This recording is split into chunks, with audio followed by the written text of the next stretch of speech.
Hello dear people of the world, welcome to my first video here on YouTube. So, do you want to be a writer?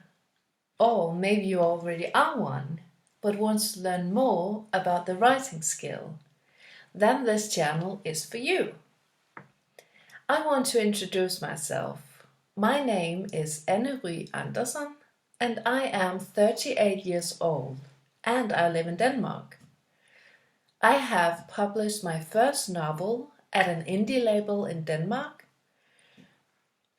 and my second novel is coming out this year, 2023. I have been studying at Writers Academy, where I studied creative writing and storytelling. Anyway, I just wanted to let you know my background for all this and for this channel. So, in this video, I want to talk about the wonderful writing tool, the hero's journey. Maybe you've heard about it.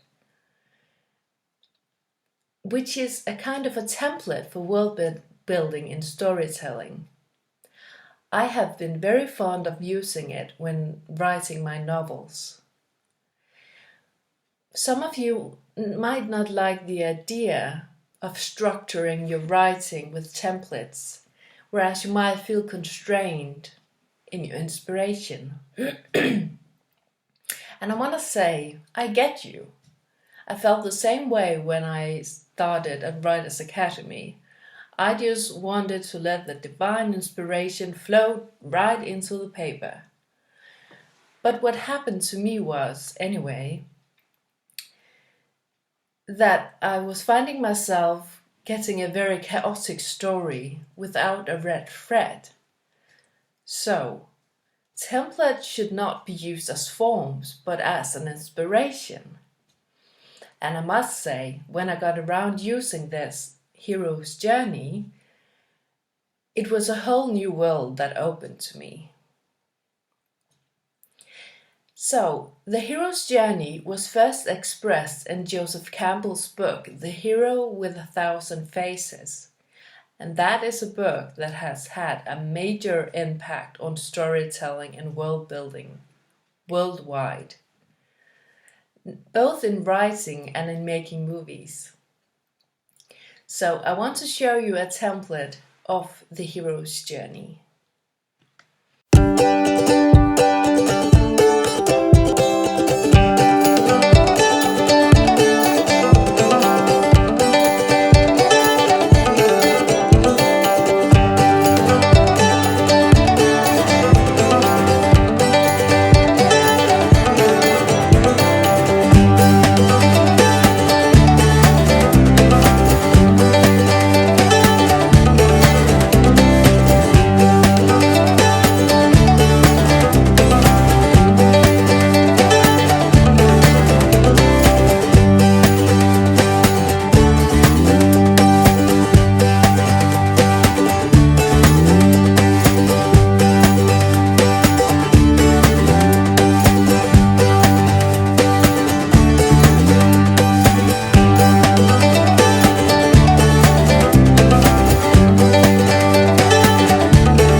Welcome back. So, we just saw the 12 steps of the hero's journey. And feel free to take screenshots and save the pictures and print them out. Do whatever you need to do so you can structure your writing. So, I want to say thank you for watching this video. And please like and subscribe if you like this video, because I'm making more of them. So thank you very much for watching and have a nice day. Take care.